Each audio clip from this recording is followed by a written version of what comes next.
16 miles west and 3,000 feet above Boulder, Colorado, sits the little town of Nederland. They like to say life is better up here, and it's hard to come up with a counter-argument. It's kind of like Shangri-La. I haven't found a better place, and I keep looking, and not everything is perfect, and there is no place that's perfect, but man, it's pretty good. Rick Dirr is the fire chief here. He is keenly aware of the risk that he and his family face living in a wooden house nestled in a forest. Nature made sure he knew the score on July 9th, 2016. Breaking right now, a fire burning in Boulder County near Nederland is... It was hot, it was dry. Mandatory evacuation. There was a perception that fire danger was increasing. Being in the business, you develop a sense, if you will, of when we get to extreme danger. There's lots of smoke near lots of tinder on the east side of 72. No flames visible. A page came out for a smoke report, and I looked at my pager, and it was on the highway not that far from my house, maybe 3-4 miles. And I'm like, I better go in on this one. And so he left his son Jacob, daughter Lauren, and wife Kate, also a firefighter.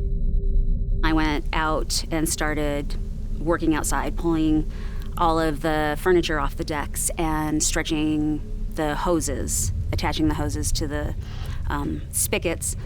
And all the time I'm watching the dark smoke coming down towards us. And Rick was headed right toward it. In spite of all he knew, he was incredulous at what he saw. But there it was, on top of that ridge. If you follow the burnt trees to the bottom, that kind of pinpoints your origin.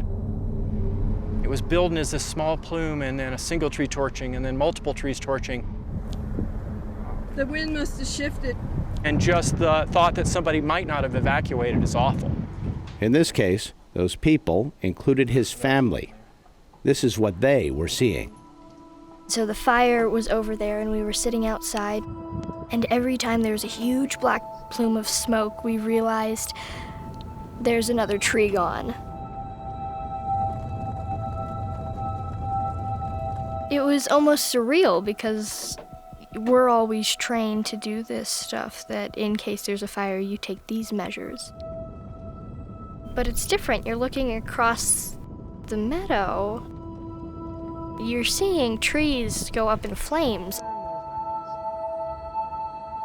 In their living room sits a radio tuned to the Nederland fire frequency. I heard Rick come across on the radio that we needed to get out. So I came in and told the kids, we have to go. We knew the drill. I loaded up our dogs and took the computer because it has our pictures on it. We went into our rooms and got family heirlooms, stuff that our grandparents had given us. Do I take my Legos, or do I just leave it all?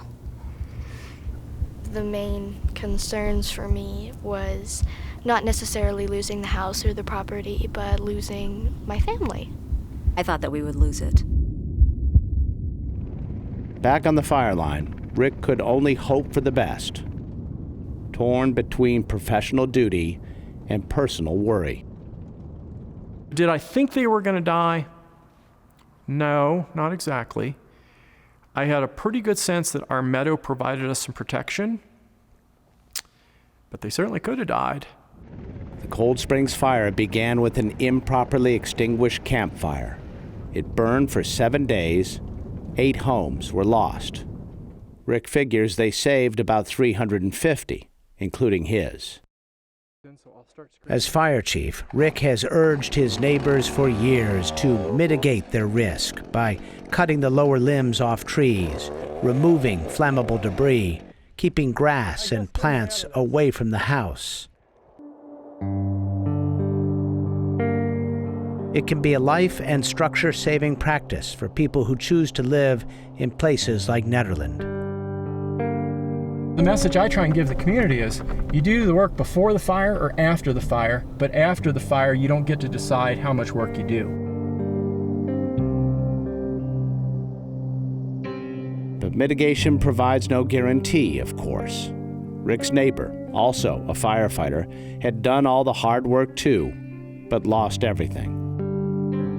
He was in the wrong spot. You know, he happened to be lined up with the gun side of the fire. And you can do great mitigation and just be unlucky. His new home, just completed, is designed to be fire resistant. This is some of the newer construction techniques. It's got 3 feet of gravel coming out to keep the grass from getting up against the house. He's got the wainscot, he's got stucco, he's got a metal roof, and from a how do we live in the urban interface, this is the way you do it.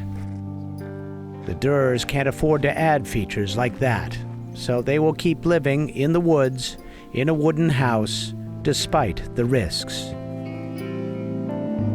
Today, nearly 100 million Americans have made the same decision, choosing to live in the woods in what scientists call the wildland-urban interface.